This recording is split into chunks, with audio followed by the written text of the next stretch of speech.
Hello guys, அஸ்ஸலாமு அலைக்கும்.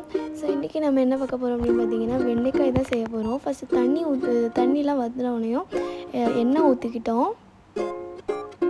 எண்ணெய் ஊற்றி அதை ரொம்ப நல்லா அதாவது என்ன செஞ்சிட்டோன்னா கொஞ்சம் கிண்டி விட்டுட்டு காஞ்ச பிறகு வெங்காயம் போட்டோம்.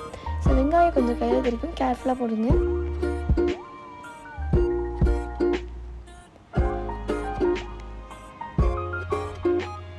ஸோ அதை நல்லா கொஞ்சம் கிண்டி விட்டுக்கோங்க.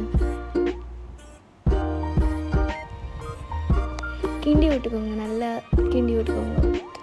ஸோ அது கோல்டன் கலரில் வர வரைக்கும் நீங்கள் நல்லா கிண்டி விட்டுக்கோங்க.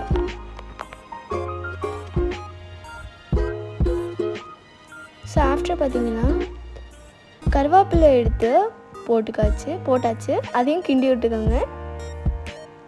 வெங்காயம் கோல்டு கலரில் வந்தால் தான் ரொம்ப டேஸ்ட்டாக இருக்கும். வெயிட் பண்ணுங்கள்.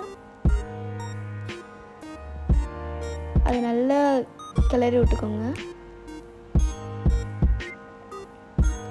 அடுத்தது நல்லா இது எல்லாம் போட்டுட்டு ஒரு பச்சை மிளகாய் ஹாஃபாக கட் பண்ணி நாங்கள் வச்சுருந்தோம். அதை நல்லா கிண்டி விட்டுக்கோங்க. அதான் நல்லா இதாக இருக்கும், உரப்பாக. நம்மளுக்கு தேவையான அளவுக்கு உரப்பு சாப்பிட்றீங்கன்னா நல்லா கொஞ்சம் உரப்பு போட்டுக்கோங்க, பிரச்சனை கிடையாது.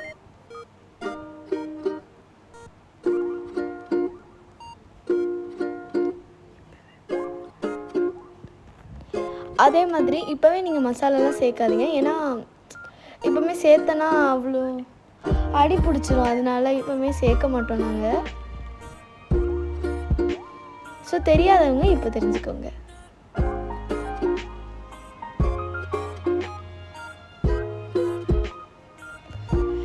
இப்போ நம்ம வெண்டைக்காய் போடலாம்.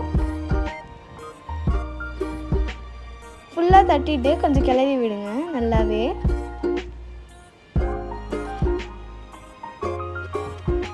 கையில் எண்ணெய் தெரிச்சாலாமல் பார்த்து போடுங்க, ஏன்னா எனக்கு கொஞ்சம் தெரிச்சிடுச்சு.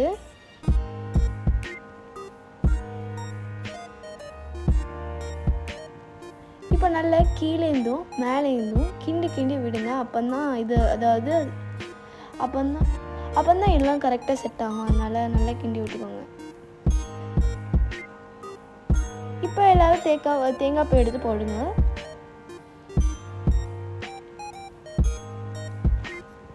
ஸோ இதையும் நல்லா கிண்டி விட்டுக்கோங்க.